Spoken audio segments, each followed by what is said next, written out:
7 o'clock tomorrow at the Lincoln Financial Field in Philadelphia. Chelsea take on Flamengo.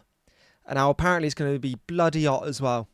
You're talking 30 degrees onwards. Now, in this video, I'm going to be going through my preferred lineup and more likely what we're going to see. Fingers crossed, and what I really want to see.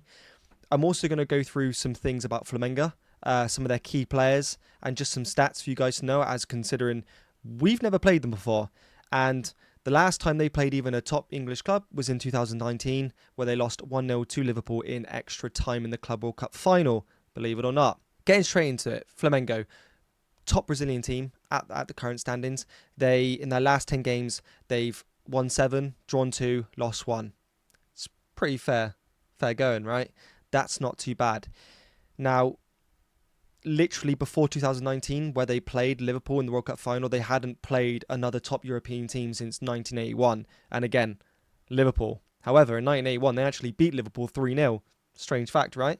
But they lost 1-0. I think it was a header by Firmino in extra time. So they lost 1-0 to Liverpool. To compare the stats of each team, you got to give Maresca some credit. In our last 10 games in all competitions, we've won 9, lost 1, which is where we trailed to Newcastle. I mean, come on, guys. That's not, considering where we've come from, that's not bad. 9 wins, 1 loss. We've only been dreaming about results like this.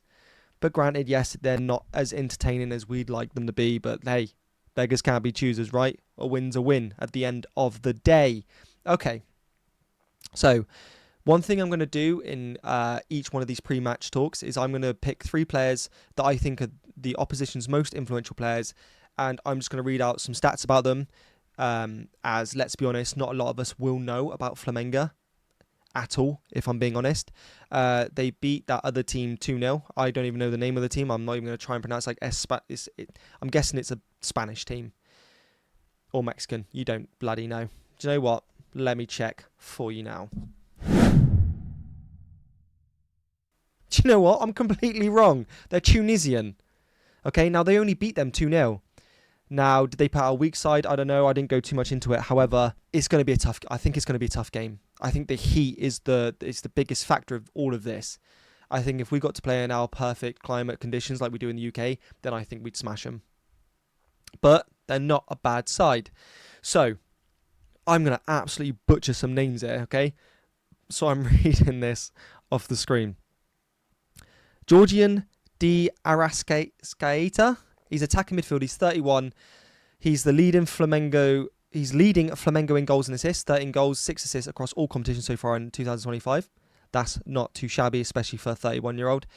His last 10 matches, 9 goals, 4 assists in 687 minutes. That's approximately 76.7 minutes a game. Averages per 90, 1.18 goals and 0.58 assists. He has a shot accuracy of 66% with 1.16 shots on target per 90 minutes. So it's not too bad, especially, and that's for an attacking midfielder. But these 3 players, I got to admit, then a lot of these teams ain't got the youngest teams. So that's maybe where we'll do them.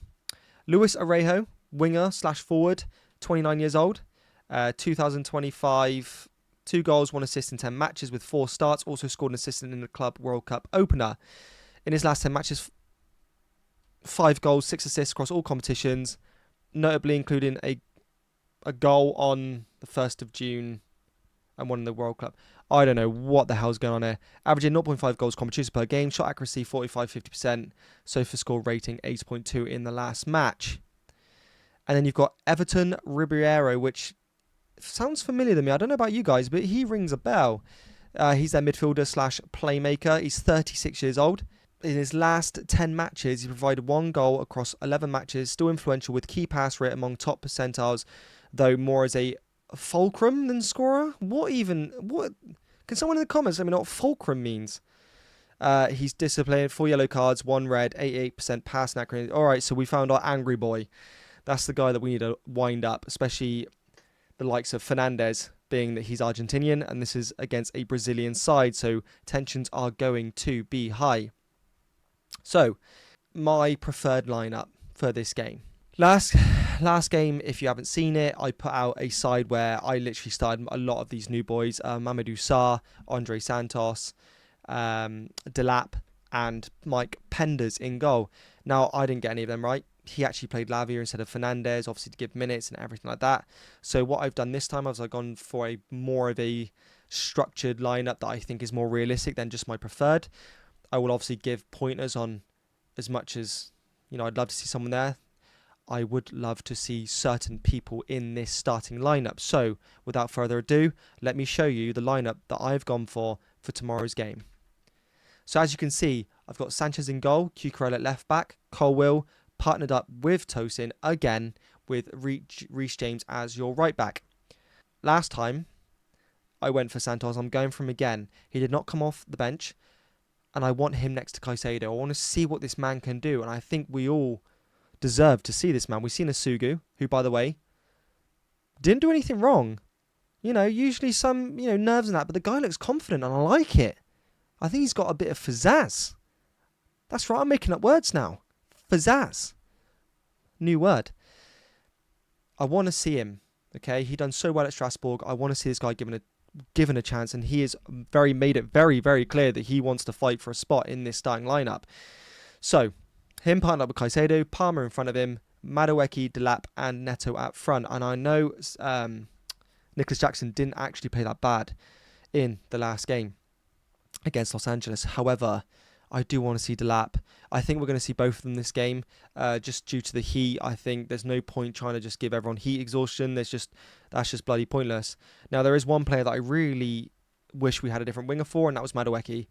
I think he didn't show a lot last game. I think it was actually quite bad. I'd say like a rating of like 4 out of 10. It really just was not anything special. I'm looking forward to Neto once again. Maresca thrives off his wingers, and Madueke needs to understand that he needs more from him. He needs to understand that he needs to step forward and give us what we want from him. That's just it. When it comes to going forward, I wouldn't be too surprised if we see him put Neto on the left and Madueke on the right, even though we all know Neto thrives way better than Madueke does off the right, with current attitude and all this stuff. And there are talks that Madueke is still in this weird boat of, is he up for sale, is he not? So it's getting tough. We need these wingers, and it's just a shame some of them are cup tied. I don't think it'll take too long before we announce that, or Fabrizio does a here we go with Jamie Gittins. I think that's coming up soon.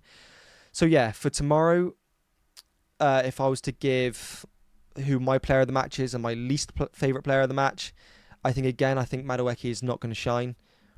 I can just see like poor form just coming in. And I actually think tomorrow's game, I'm going to give man of the match to Liam Delap. I think Liam Delap's going to hopefully start, and if not, come off the bench for halftime. And I think he's going to show us, I think he's going to score 2 goals at least. And I think this game's going to be a 3 or 4-1 to us, which is a big ask considering the heat. We've seen how boring last game was. You can tell that he's trying to keep the tempo down so that he doesn't just exhaust all our players. And that's fine, as long as we put away the chances when they are offered us on a plate. So yeah, I think a 4-3-1. I'm going to go 4-1. That's more entertaining. That's very bloody hopeful, and you guys will know that as well. So man of the match, I'm going to go for Liam Delap, and then I'm going to go for least, most mistakes, probably bloody Madueke.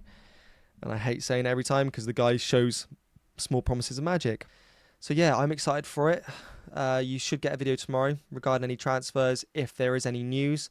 I don't just want to post content for the sake of posting content. I want it to actually be some news. I will catch you all tomorrow, no, not tomorrow, the day after, Saturday morning, with a post-match reaction from the game. Peace.